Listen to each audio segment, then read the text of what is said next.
인과를 스님들이 믿으라고 그러는데 그거 왜 믿습니까? 눈에 보이는데.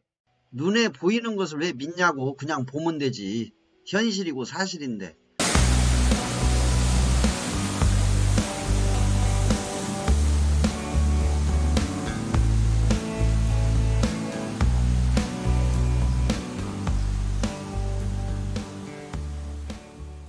인과를 믿고 참회 기도를 했어요. 인과는 믿을 것이 아닙니다. 예. 인과응보를 믿을 것이 아니고 인과응보를 볼 줄 알아야죠. 인과응보를 관찰할 줄 알아야 되고 인과응보를 볼 줄 알고 인과응보를 느낄 줄 알아야 됩니다. 불자라면 인과를 믿고 기도하는 게 아니고 인과를 관찰하고 인과응보를 보면서 느끼면서 참회를 해야 됩니다. 부처님께서는 인과연기와 인과응보를 관찰하고 본인이 스스로 관찰하고 보고 느낄 수 있게 그런 가르침을 주셨죠. 근데 그 인과응보나 인과연기를 느끼거나 관찰할 수 없다면 그 제대로 부처님의 가르침을 공부를 안 한 것이죠. 아주 쉬운데 내 삶을 통해서 엿볼 수도 있고 내 주변의 상황과 현상들을 조금만 유심히 관찰해 보면 차별과 분별 없이 모든 생명은 평등하다라는 그러한 입장에서 관찰을 해보면 충분히 보실 수가 있습니다. 매일 느끼실 수가 있고 매 순간순간 인과응보를 볼 수가 있죠. 그렇기 때문에 인과는 믿을 것이 아니고 볼 것입니다. 볼 것. 그냥 느낄 것, 볼 것. 예. 인과를 스님들이 믿으라고 그러는데 그거 왜 믿습니까? 눈에 보이는데. 눈에 보이는 것을 왜 믿냐고. 그냥 보면 되지. 현실이고 사실인데 못 보니까 안 보려고 그러니까 믿으라고 그러는 겁니다. 안 보려고 제가 봤을 때는 안 보려고 합니다. 사람들이 부정하죠. 왜 그러냐면 양심에 찔리니까. 양심이 찔리죠.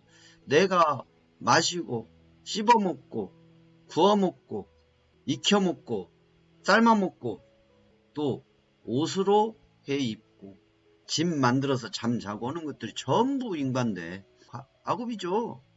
그렇게 되면 이제 혼란스럽죠. 먹을 거 하나도 없네요.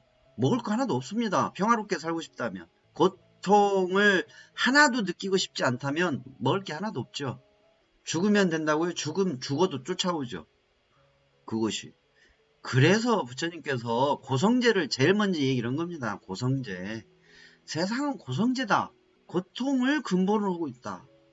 그 고통을 왜 근본으로 하고 있는지, 내가 왜 고통을 받는지, 그거를 알려주셨죠. 그리고 집성제를 얘기했지 않습니까? 나에게 왜 고통이 오느냐? 집착에 의해서 그렇다. 그 무슨 집착이냐? 내 몸에 나라는 거에 대한 집착에서 의해서 그런 것이다.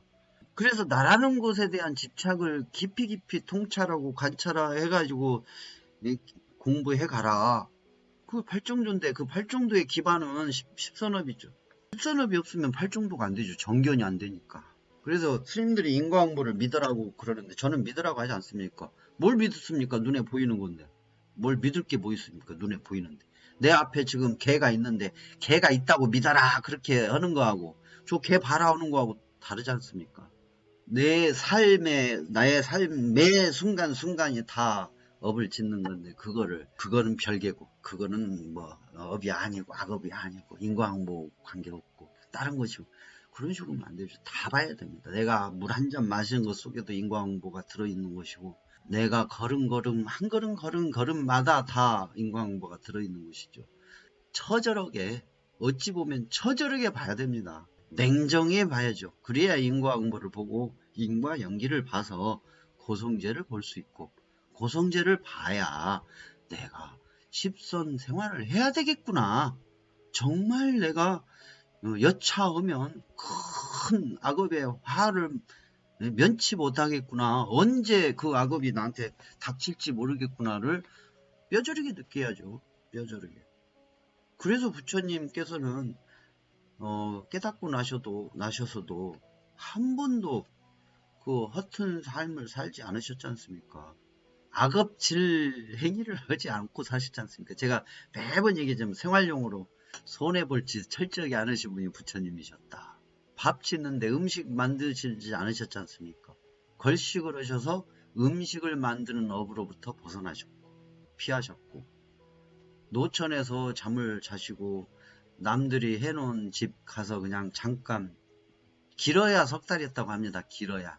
예, 한 장소에서 이제 중림정사라든가 기원정사라든가 이제 왕들이나 그 지역의 장자들이 만들어준 절, 예, 절이라 해봤자 그 안에 들어가면 대나무 움막 정도였다고 합니다. 그런 움막 정도 그런 시설에서 길어야 한 석 달 있었다고 합니다. 절기 때. 그리고 바로 이동을 하셨죠. 그러니까 부처님한테 그 절을 지어서 이제 불사해가지고 부시를 했지만 부처님이 그걸 내 거다 하고 등기를 올린 적이 한 번도 없습니다.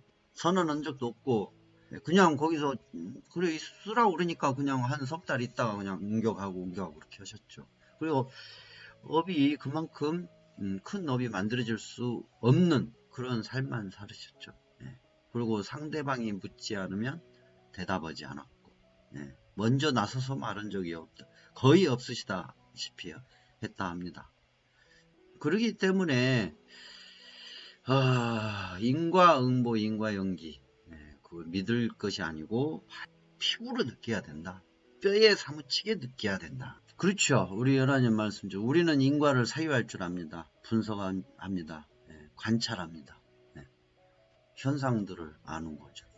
이게 중요한, 이게 부처님의 가르침입니다. 예, 인과를 봐야죠. 왜 인과를 믿습니까? 봐야지. 연하님 제대로 말씀을 해주셨네. 우리는 인과를 사유할 줄 아는 겁니다. 믿는 자가 아닙니다. 우리는 무조건 믿습니까가 아니라는 얘기죠. 인과가 뭔데? 인과응보가 왜 그러는데? 왜 내가 이렇게 됐는데? 이유가 뭐야? 그걸 찾아야죠. 그걸 찾는 방법을 부처님께서 가르쳐 주셨는데 왜 믿음으로 갑니까? 무조건 믿습니다로 갑니까? 찾아봐야지. 인과를 왜 믿어? 있는 사실을. 지나가는 똥개가 지나가고 있으면 저거 봐라 하면 될 것을 똥개가 지나간다고 믿으라고 하는 그런 경우가 어디 있습니까? 그게 참. 뭘 믿어? 있는 것을. 인과를 믿을 게 아니고 볼 것이죠. 볼 것, 사유할 것, 찾아볼 것, 통찰할 것, 관찰할 것이죠. 모르 예신님 댓글, 스님 음식을 만드는 것도 업을 짓나요? 그거는 살생이 아닌데 그냥 밥을 짓는 것도 업이 되나요? 네, 업이 다 들어있습니다. 네, 밥 짓는 것 자체도 업이 들어있습니다. 여러분들은 스님이 아니고 제가자죠. 네, 제가자는 사실 제가자에게 눈 가리고 아웅하는 좋은 말도 많이 이렇게 해왔었습니다. 대승불교에서. 대승불교에서는 일반 제가자들도 깨달을 수 있다 하면서 좋은 게 좋은 거야 식으로 이렇게 어떻게 보면 숨은 부분에 대해서는 또 얘기 않고 넘어가는 부분이 있었습니다. 그러나 대승불교의 제가자 분들이라 하더라도 알 건 알고 넘어가야죠. 음식 하는 것도 업이 들어 있습니다. 한번 생각을 해 보십시오. 음식의 재료들을 자르죠, 끓이죠, 절이죠, 무치죠, 삶죠, 다 들어 있습니다. 그것을 인정할 것 하고, 인정하고 미안하고 감사. 인정을 하면 정말 미안하죠. 그리고 정말 감사하죠. 예, 내가 참 많은 빚을 지고 살고 있구나. 생명에 대한 빚을 지고 살고 있구나. 그러니 신구의 삼업을 바르게 당연히 해야 되겠구나. 이걸 뭐 허짓말하게 해서 계열이니까 안 하고 뭐 그게 아니구나. 이게 정말 중요한 거구나. 현실이구나. 그걸 느끼죠. 예, 그걸 느낄 수밖에 없죠. 그런데 이것은 괜찮으니까 저것은 괜찮으니까 그렇게 되면 멀어집니다. 인과를 보는 능력이 멀어지고 인과연기 현상, 인과응보 현상 보는 능력 자체가 멀어져 버립니다. 차별 분별에 눈이 가려져 가지고 보고 싶은 것만 보고 듣고 싶은 것만 듣고 냄새 맡고 싶은 것만 냄새 맡고 이 맛보고 싶은 것만 맛보고 느끼고 싶은 것만 느끼고 생각하고 싶은 것만 생각을 해가지고 어리석어지고 무명 속에 빠져가지고 나오질 못해서 지혜로울 수가 없게 되죠. 그래서 부처님께서 가르쳐 주신 그 올바른 가르침하고 멀리 떨어져 버리는 상태가 돼버린다. 아무리 경전을 많이 보고 사경을 하고 독경을 해도 차별과 분별심이 굳어버리면 안입이 설신 오온이 캄캄해져가지고 차별 분별로 봐버리죠. 경전 자체도 부처님의 법문도 차별 분별로 듣고 차별 분별로 들어버리기 때문에 부처님이 가르쳐주신 그 진실을 뼛속 깊이 파고들 수 있도록 파고들어오게끔 마음속 심장에 뜨거운 피로 녹아들일 수 있도록 이렇게 할 수가 없게 되죠. 인정할 것 인정하고 그렇게 이제 들어가야죠. 815님, 스님 방송을 보고 방생을 실천하면서 스스로 지혜도 생겨났습니다. 네, 바로 이거죠. 스스로 지혜가 생겨나다. 스스로 지혜가 생겨나다. 여러분, 태어나서 스스로 엄마 젖을 빨았고, 스스로 미흡을 먹고, 스스로 밥을 먹고, 스스로 밥을 먹으면서 이렇게 스스로 커왔듯이, 스스로 말을 배우고, 스스로 살아가는 법도 배워왔듯이, 스스로 지혜도 나옵니다. 스스로 무명에 빠져들었던 것처럼 스스로 밝음으로 나오죠. 밝음이 생기죠. 그래서 여러분들에게 저는 항상 음식에 대한 것도 그 어떤 것도 음식이 되는 그 중생에 대해서 차별을 두지 마라를 이렇게 강조를 하고 있습니다. 인과를 보려면, 즉 인과응보 현상을 보려면 나한테 오는 바깥 경계의 인과현상, 내 안 마음의 인과의 어떤 현상을 보려면 내가 먹는 음식도 차별 분별을 두어서는 안 된다는 얘기죠.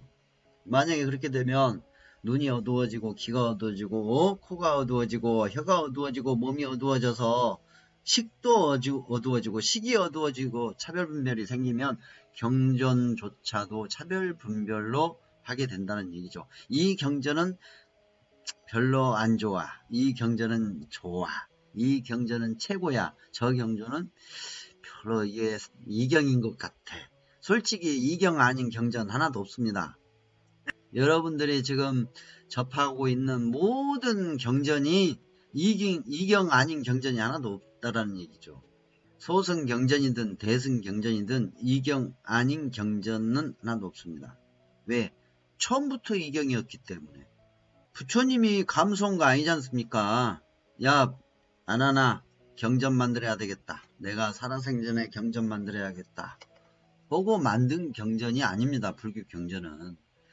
부처님께서 열반하시고 무려 300년에서 500년이나 지난 뒤에 그것도 권력의 힘을 빌어서 만든 국가 예산을 들여서 만든 경전이 지금의 경전으로 연결해서 발전해 오고 변화되어 온 거 아닙니까?